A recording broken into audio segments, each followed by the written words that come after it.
Diz assim a palavra do Senhor. O Senhor mesmo se apresenta. Apresentem a causa de seus ídolos, diz o Senhor, que eles mostrem o que são capazes de fazer, diz o rei de Israel, que nos digam o que aconteceu há muito tempo para que analisemos as provas, ou digam o que o futuro reserva para que saibamos o que acontecerá. Sim, anunciem o que acontecerá nos dias por vir, então saberemos que são deuses de fato. Façam alguma coisa, boa ou má. Façam algo que cause espanto e nos encha de medo.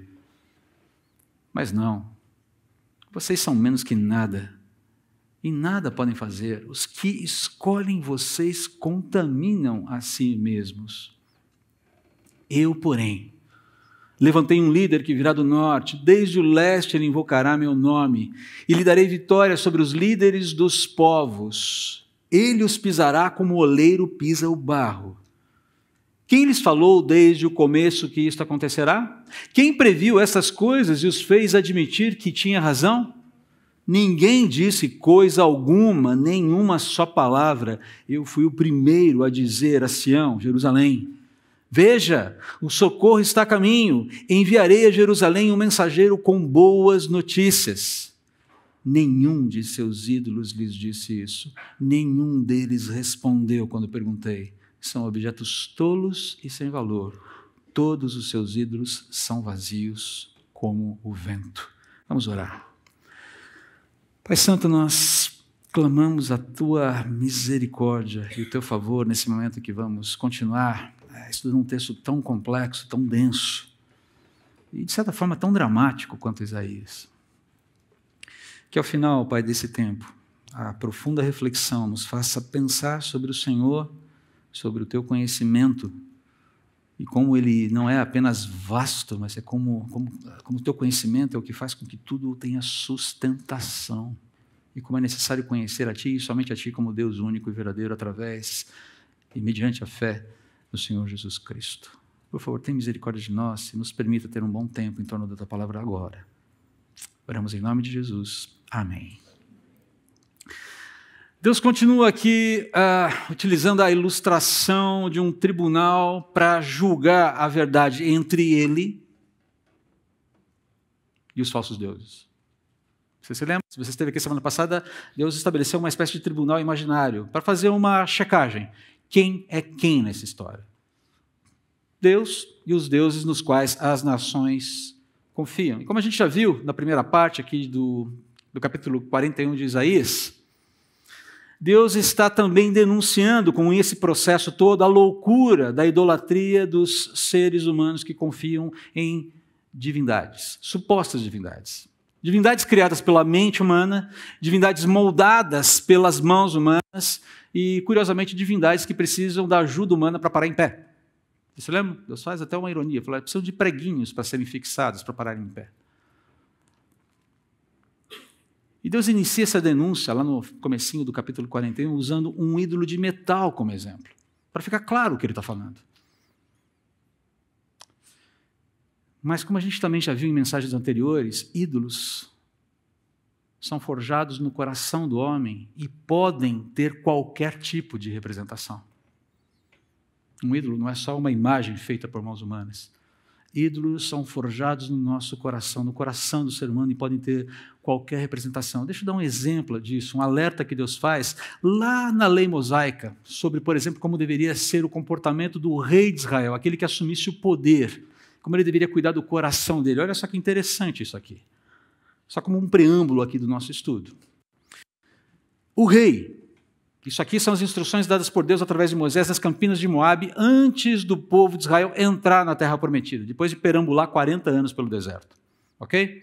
Olha só as instruções dadas para o futuro rei. Não havia Saul, não havia Davi, não havia Salomão ainda, haveria 300 anos do período de juízo em que o povo seria uma massa meio disforme ali, nem nação era. Mas olha só as instruções que Deus já dá de antemão.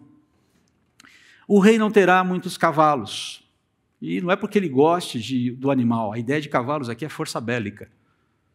Belicismo, ou seja, ele não vai ter um exército forte, nem enviará seu povo ao Egito para comprar cavalos, pois o Senhor lhes disse, jamais voltem ao Egito. Saiu de lá, não volte. Ok? O rei não tomará para si muitas esposas, pois elas afastarão seu coração do Senhor. Também não acumulará para si grandes quantidades de prata e ouro. Quando sentar-se no trono para reinar, copiará esta lei para si num rolo na presença dos sacerdotes levitas, trará essa cópia sempre consigo e a lerá todos os dias enquanto viver. Assim aprenderá a temer o Senhor, seu Deus, cumprindo todos os termos desta lei e destes decretos. Isso o impedirá de tornar-se orgulhoso e agir como se estivesse acima dos seus irmãos israelitas. Evitará também que ele se desvie, por menos que seja, destes mandamentos, e garantirá que ele e seus descendentes tenham longos reinados em Israel. Esse texto aqui fala de diretrizes de Deus para a boa governança, para a governança do rei, por exemplo. Mas, sobretudo, ele está falando de problemas idolátricos que podem acontecer com alguém que lida no dia a dia com o poder. Na verdade, pode acontecer com qualquer um aqui. Agora, perceba que a primeira diretriz que Deus dá aqui é a própria aprovação dele.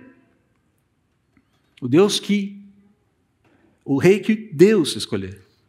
Alguém que vai ser escolhido porque está familiarizado com Deus e alinhado com Ele, com a sua palavra. E na sequência que essas diretrizes são apresentadas, não vai ter uma força bélica muito grande, para não ficar achando que é o tal poder. Não vai tomar para si muitas esposas, para não construir uma disposição de vida, de uma vida voltada para o hedonismo, se esquecendo de quem é o seu verdadeiro prazer, e não vai acumular para si grandes somas de ouro. Essas são diretrizes dadas por Deus com o propósito de guardar o coração do rei da idolatria. Deus está advertindo aqui a nação contra esses 3 ídolos terríveis que podem corromper o coração de qualquer pessoa, mas que, no caso do governante, tem uma dimensão muito mais complicada. São esses 3 ídolos: poder, prazer e prata. Poder, prazer e prata. Qualquer ser humano é tentado com esses negócios, com esses ídolos. Qualquer ser humano pode ser corrompido com esse negócio. Pasmem, inclusive cristãos. Inclusive cristãos. Quando é o governante que se corrompe, que se deixa levar pelo poder, pelo prazer, por esses ídolos, quem sofre é a nação, quem sofre é o povo. Então perceba aqui que Deus faz esse movimento aqui, e ele fala que o governante precisa ter a humildade de entender que ele precisa aprender. Ele precisa discernir os parâmetros de Deus para entender onde é que eventualmente ele falhou e como ele pode melhorar. Um governante que não admite erros é um problema. Davi exemplifica bem essa disposição de admitir o erro. Davi foi um homem segundo o coração, não porque não falhou, mas porque admitiu o erro. E foi reconduzido, e foi tratado. Ele teve que lidar com as suas implicações. Salomão, curiosamente, que começou tão bem, foi alguém que no meio do caminho se desviou. O poder, o prazer e a prata, de alguma forma, entraram na sua vida que ele não conseguiu mais se entender com Deus como se entendia no começo do seu reinado. Então perceba aqui, por que essa lógica? Você está falando isso pensando nas eleições? Também. Mas para trazer à tona um problema que é grave, que é sério, e que continua na pauta de Deus 900 anos depois dessas estipulações serem dadas ali na Campina de Moabe, com Deus falando a mesma coisa agora para Isaías, lá no século VI, no século V, antes de Cristo. A conversa é a mesma. Os deuses falsos são inúteis. Eles não valem nada porque são nada e não têm poder algum. E quem confia em um ídolo, seja qual seja, é um louco, é um insensato, é alguém que é um irracional, não está pensando direito. Essa é a ideia aqui. Então Deus deixa claro quão inútil, quão desprezível, quão repulsiva é essa confiança idolátrica aos seus próprios olhos. É pesado o texto, eu sei que é. Mas essa é a questão, é o que está sendo tratado aqui. Por quê? Porque somente Deus é real. Ele falou, só eu sou real, gente. Vocês estão entendendo? Só eu sou real. Em termos de divindade, ninguém é como eu sou o único. Queridos, idolatria é sinônimo de rebeldia, é sinônimo de obstinação na mentira, de acreditar na falsificação, de persistir no erro, apesar do conhecimento da verdade, dos alertas de Deus, e até mesmo a sua disciplina muitas vezes. Paulo vai falar sobre isso lá em Romanos capítulo 1. Ele está falando isso o tempo todo. Então a questão aqui é que Deus não deve ser desprezado, porque Ele é absolutamente necessário para a realidade, Ele é absolutamente necessário para a sua criação. É esse o enfoque aqui que eu quero dar. É esse enfoque, inclusive, que o texto aqui de Isaías está produzindo. E aí alguém pode chegar e falar, peraí, não estou entendendo, me ajuda a entender o que isso tem a ver, o que isso que você acabou de falar lá, de Deuteronômio, o que você falou até agora, tem a ver com o texto da mensagem de hoje, e por que o texto de hoje tem esse tema, o Deus absolutamente necessário. Parece que está desconectado daquilo que o texto está falando. Bom, ok, vamos ao texto, vamos lá então. Veja só como Deus se coloca aqui. Note como ele começa. Povos, nações, apresentem a causa dos seus ídolos, que eles mostrem o que são capazes de fazer. Queridos, vamos lá. Deus está sendo irônico aqui, ok? Tem ironia aqui. Não tem como a gente escapar da ironia. Deus está sendo irônico. Então, ok. Turma, vamos fazer o seguinte. Apresentem-se. Ele ordena aqui que as nações apresentem a origem, o pedigree, as credenciais dos seus deuses. Já que vocês são as suas divindades, vocês como arautos, como porta-vozes desses deuses, ok, aqui está o Deus XYZ. Ele tem as suas origens mais remotas. E sabe aquela coisa do arauto? Assistiu Coração de Cavaleiro? Quem assistiu Coração de Cavaleiro aqui? Lembra dos arautos? Ciro William, sabe aquela coisa do arauto que anuncia o grande herói? A ideia é que as nações, Deus convida, nações, apresentem os seus grandes heróis divinos. E feito isso, feita a apresentação dessas credenciais maravilhosas, que essas supostas divindades mostram então do que elas são capazes. Vamos lá. Agora perceba que Deus assim, ele é muito econômico aqui, e ele é muito prático. Ele fala, mas não precisa, vamos fazer o seguinte, vamos simplificar o processo. Não precisamos fazer grandes coisas. Vamos fazer aqui um teste de conhecimentos gerais. Deus está propondo um teste de conhecimentos gerais aqui. Aliás, um teste de conhecimentos gerais básicos para divindades. Se os ídolos são tão poderosos, seu conhecimento deve ser equivalente ao seu poder, certo? Essa é a ideia aqui. Então vamos lá, não deve ser difícil. Conhecimentos gerais. Ídolos. Esclareçam-nos sobre o passado. Falem-nos sobre o passado. Por favor, expliquem para todos nós aqui essa complexa matriz da vida. Expliquem todas as suas conexões, todos os fatos, todos os eventos, desde o início. Como tudo começou? Como tudo começou? De onde começamos? Como a gente chegou até aqui? Quais acontecimentos nos trouxeram até o presente? Por quê? Quais são as razões por trás disso tudo? Revelem o seu conhecimento sobre o passado e o seu poder ficará evidente. Mas não é simplesmente contar a história do passado, é entender, discernir de onde saiu tudo isso e explicar essa matriz, essa trama tão impressionante da história. Como uma coisa conecta na outra. E por que conecta? Vamos lá? Se vocês preferirem, a gente pode fazer um outro movimento. Mostrem quão poderosos vocês são revelando o seu conhecimento sobre o futuro, então. Se o passado está complicado, vamos falar sobre o futuro. Afinal, nem aconteceu, né? Vai aí, meu. O que vai acontecer? Por que vai acontecer?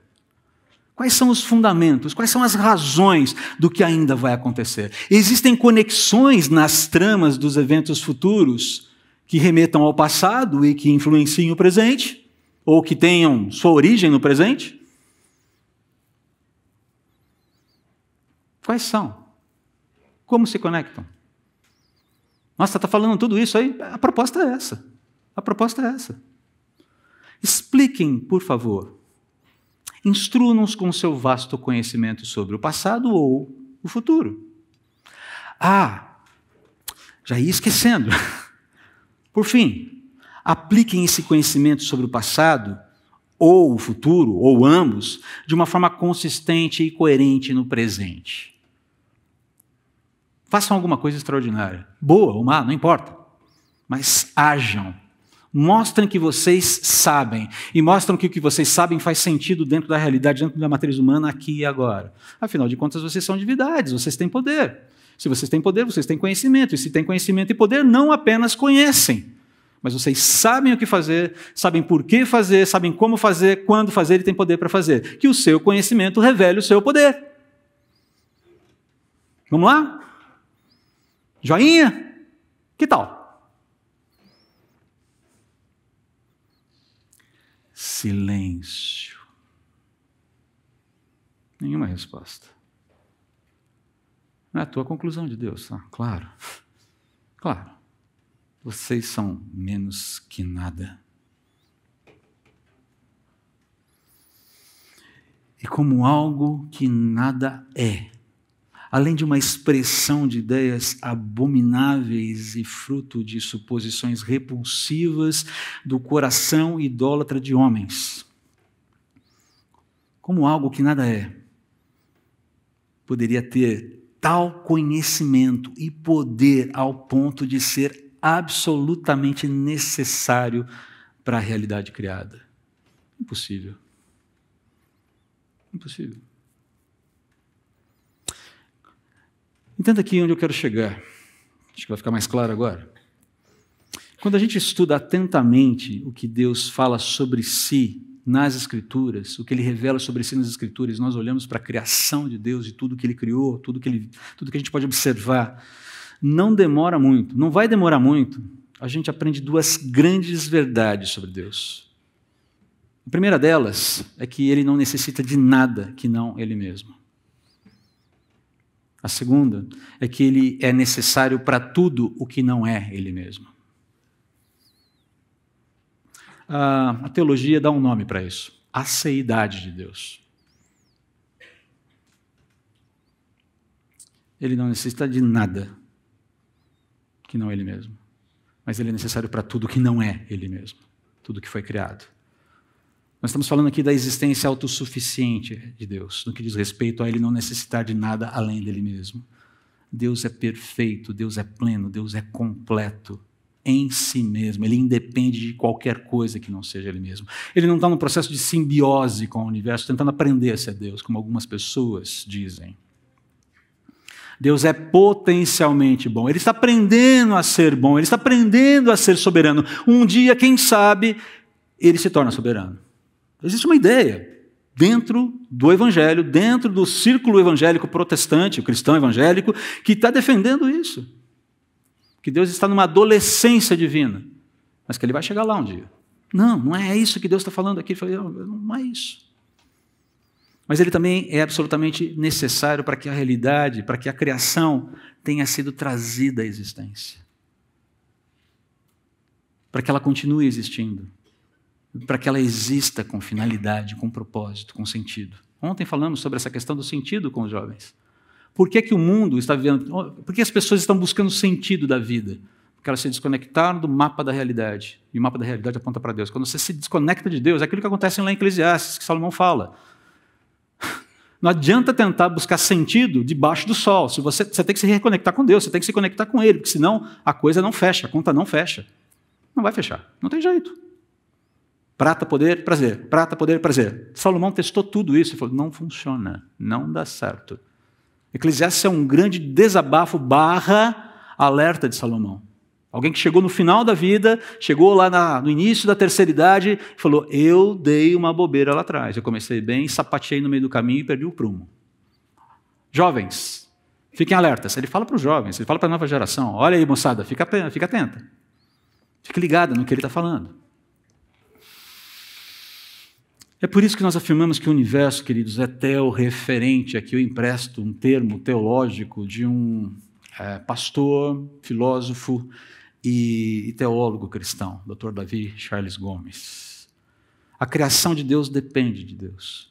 É Ele quem provê sentido, quem provê significado, quem provê propósito para a vida, para a existência. É Ele quem provê parâmetros absolutos para a verdade, para a moralidade, para a ética. É Ele quem provê acesso, conhecimento e apreensão da verdade e interpretação legítima da realidade. Sem Ele, esse negócio não funciona, a conta não fecha e o sistema implode. Agora, tudo isso aponta para um conhecimento descomunal. Quero aqui citar, por exemplo, não dá para a gente esgotar esse assunto aqui. Deus conhece a si mesmo plenamente. E isso não é pouca coisa. O conhecimento de Deus equivale à perfeição e à dimensão do seu próprio ser. Deus é perfeito, o seu conhecimento é perfeito. Deus é infinito, o seu conhecimento é infinito. Deus é pleno, o seu conhecimento é pleno. Inclusive sobre Ele mesmo. Deus conhece e Deus realiza. O conhecimento de Deus concebe e gera, traz à existência o que não existe. E tudo que não existe, pré-existe na sua mente, antes que exista. Deus é a causa eficiente, a causa eficaz de tudo que foi criado. Nós não estaríamos aqui se Ele não falasse, haja luz.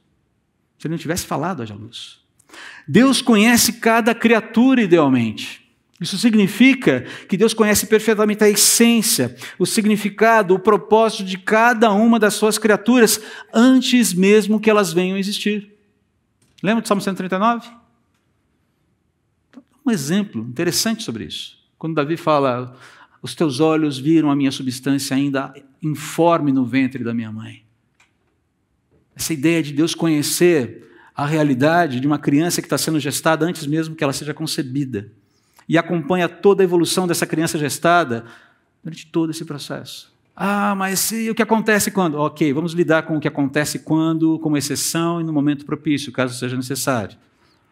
Mas essa é a realidade que Deus organizou, é a forma como as coisas acontecem. Deus conhece o mal. Deus conhece o mal. Ele conhece o mal como possibilidade e realidade não essenciais.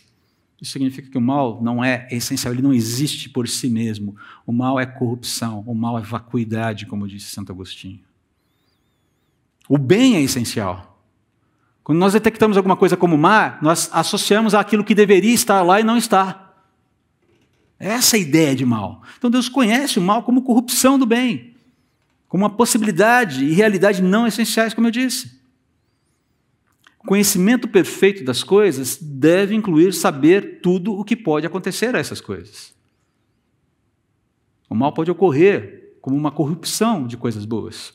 Portanto, Deus precisa conhecer. Ele pode, ele sabe, ele conhece o mal. Não no sentido de ser mal, de praticar o mal, mas de entender o que o mal é. E aqui uso uma palavra, uma terminologia que também não funciona muito. Quando a gente fala que quando usa esse termo, quando o mal é, nós estamos trabalhando com o mal como alguma coisa essencial, e na verdade não é. Até temos dificuldade de articular uma classificação adequada para o mal. Já disse para vocês, vamos ter no curso de Escola Bíblica Dominical, estou vendo com o Sandra em algum momento, um curso sobre o problema do mal e do sofrimento humano. Okay? Vamos falar sobre isso. Aguardem, vai chegar, vai ser lindo de morrer. Estou tentando fazer uma piada para ver se você fica um pouco mais ligado no que eu estou falando aqui. Respira um pouco. Vocês estão vivos aí? Está todo mundo vivo? Está funcionando? Vocês estão conseguindo acompanhar aqui? Está tudo joinha? O Goandrei falou assim, Vamos lá, gente. Por fim, não vou esgotar aqui o assunto. Deus conhece simultaneamente e completamente todas as coisas. Diferente de nós, criaturas que conhecemos consecutivamente, cumulativamente e finitamente. Deus não muda. E embora essa sua imutabilidade diga muito respeito ao seu caráter, significa também que não há nada, na verdade, que não seja conhecido por Deus. E eu gosto muito da definição de um apologeta, filósofo cristão, chamado Norman Geisler, que ele diz, olha, isso significa que Deus conhece o passado, o presente e o futuro num eterno agora.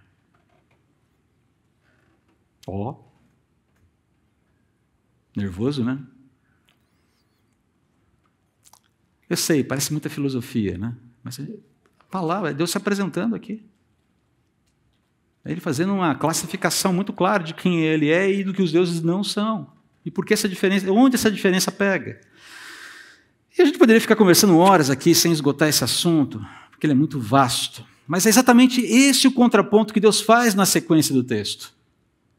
Ao contrário dos deuses falsos, o conhecimento descomunal de Deus prova que ele é real, que ele é necessário e ele deve ser reverenciado por isso. Ele deve ser cultuado, ele deve ser adorado. Olha só como ele começa. Eu, porém, ou seja, está dando uma adversativa aqui. Essa é uma adversativa boa, se aqui você me entende. Eu, porém, levantei um líder. Ele está contando o que está acontecendo, o que vai acontecer na história. E quem é esse líder aqui? Alguns estudiosos apontam para o rei Ciro, rei do Império Persa, que será o império da vez, cerca de um século depois dessas profecias de Isaías. Ele vai, inclusive, ser citado em Isaías 45, Isaías 44 e 45.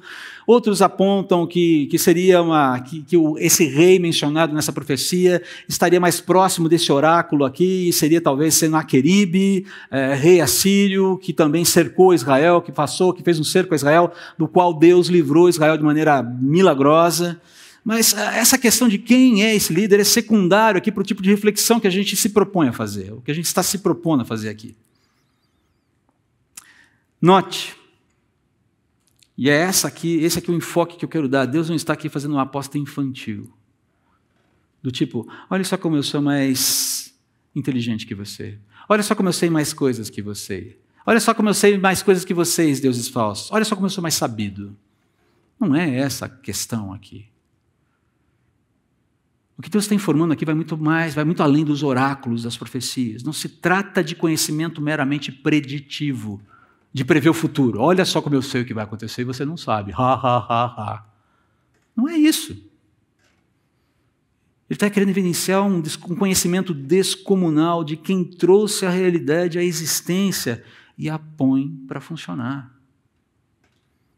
Essa é a ideia aqui. O que fica claro aqui é que líderes são levantados por Deus para o cumprimento de seus propósitos eternos e isso não pode ser frustrado. Seja Senaqueribe, seja Nabucodonosor, seja Ciro, seja Alexandre o Grande, seja lá quem for.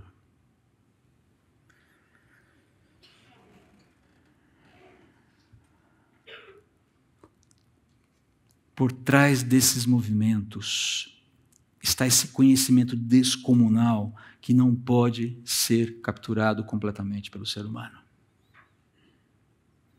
Um conhecimento que não somente conduz a história, mas que sustenta toda a realidade na qual a história se move. Essa é a questão aqui.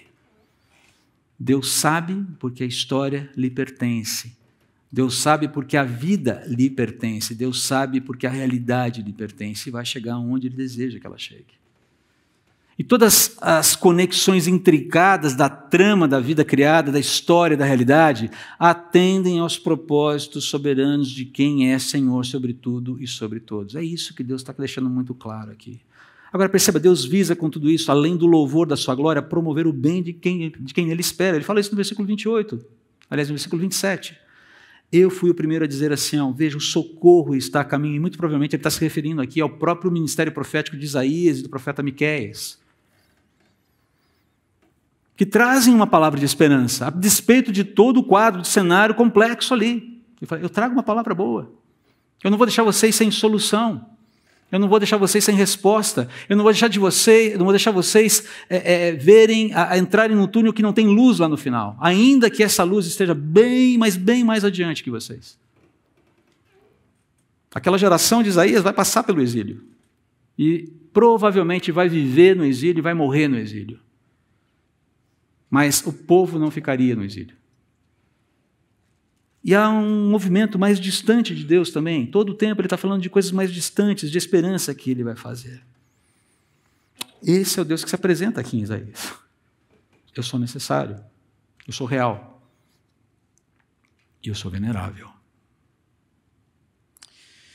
Como você, ao ser conscientizado por Deus dessa forma, reage ao conhecimento descomunal de Deus? Isso ajuda você de alguma forma? Quando Deus se apresenta dessa forma? Parece meio agressivo, né? Meio assustador. Sabe por que é muito assustador? Porque Deus mostra para a gente que a gente não tem as rédeas nas nossas mãos. Porque do nosso jeito não necessariamente vai ser do jeito certo. Sabe que, quando eu estava lendo e estudando esse texto, me veio exatamente, e aqui eu quero trazer, não a construção do nosso jeito não é do jeito certo, mas que há muitas aspirações que são legítimas, muito legítimas, que Deus vai ouvir e vai falar, não.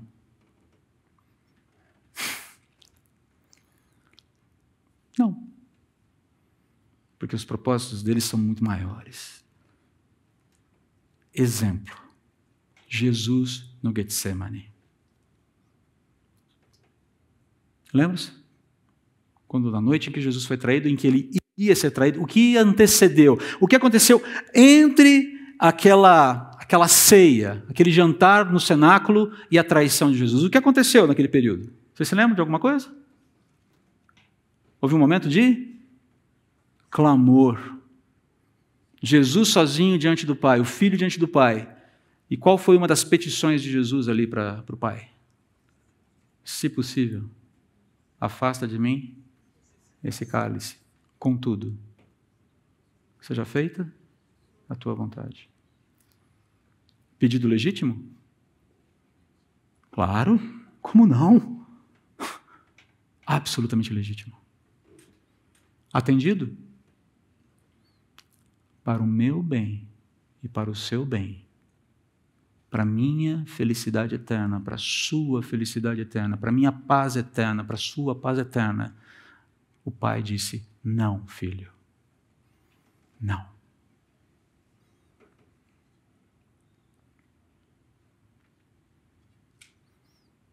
Legítimo. Mas não estava alinhado com os propósitos eternos. O filho não sabia disso? É claro que sabia. Mas na sua humanidade, na sua angústia, ele tinha todo o direito de clamar por libertação. Podemos clamar por libertação, queridos? Devemos. E talvez Deus nos atenda com uma finalidade.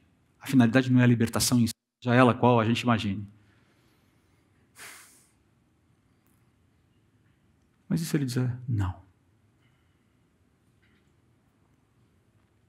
Eu gosto muito daquela música Oração, do Purples. A moçada conhece mais do que... Os pais aqui conhecem Purples ou não? Daniel conhece, Daniel e Cíntia conhecem Purples, olha lá.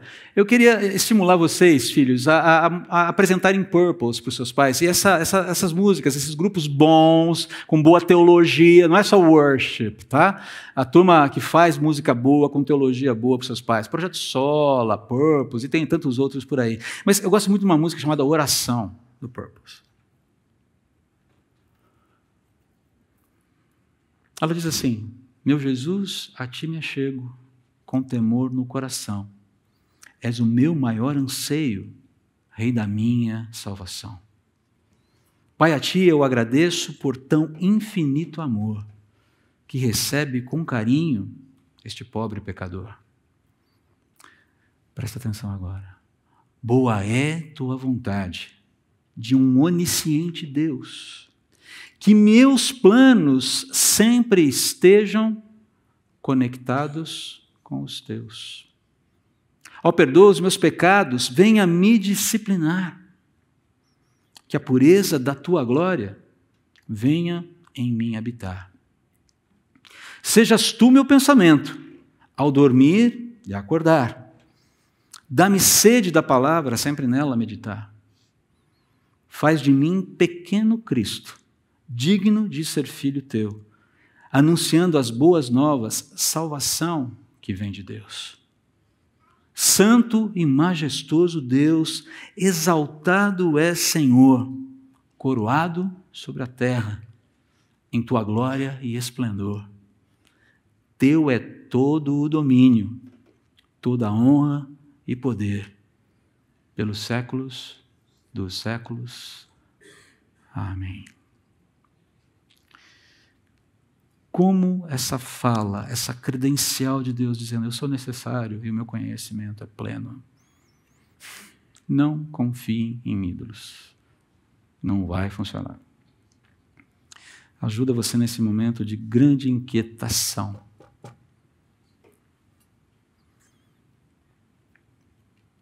Se o seu candidato ganhar no dia 30, você vai deixar de orar e jejuar? Eu diria para você, redobre as orações e o seu jejum, irmão. E se ele perder? Redobre as suas orações e o seu jejum, irmão. Para que o nosso coração, para que os nossos planos sejam conectados aos planos de Deus. Para que você saia daqui com algumas ideias um pouco mais estruturadas, porque eu sei que eu falei de muita teologia hoje e isso cansa. Eu sei que cansa, mas não dá para a gente fugir disso. Às vezes não dá. Primeiro, esteja sempre alerta contra os deuses falsos e suas promessas vazias. Eles estão nos assediando o tempo todo. O tempo todo somos assediados pelas promessas do poder, pelas promessas do prazer, pelas promessas da prata. O tempo todo. De uma forma ou de outra. Eles assumem várias formas, eles assumem várias roupagens, mas na ênfase, na essência é isso aqui. Lembre-se que o nosso coração ele é naturalmente, porque são corações caídos, nosso coração é um coração caído, redimido, mas ainda sob os efeitos, né? Alguns efeitos da queda, ele é inclinado a acreditar nas mentiras que lhe fazem afagos, prometendo poder, prazer e prata. A gente gosta de uma mentirinha que nos agrade. A gente gosta. A gente gosta de ouvir aquela mentira que diz para a gente... A gente gosta. E busque conhecer a Deus. Não só faça um movimento, mas faça esse movimento acompanhado de outro movimento. Busque conhecer a Deus, a pessoa de Deus, as promessas de Deus, as intenções de Deus para a criação através da sua palavra. Busque na palavra revelada o que Deus afirma sobre Ele mesmo e sobre tudo isso. Boa é a tua vontade de um onisciente Deus. Que meus planos sempre estejam conectados com os teus. Perdoa os meus pecados. Venha me disciplinar. E que a pureza da tua glória venha em mim habitar. Vamos orar. Senhor, nós não compreendemos a matriz de eventos nós mal compreendemos a matriz de eventos que vemos no presente. Nós mal compreendemos.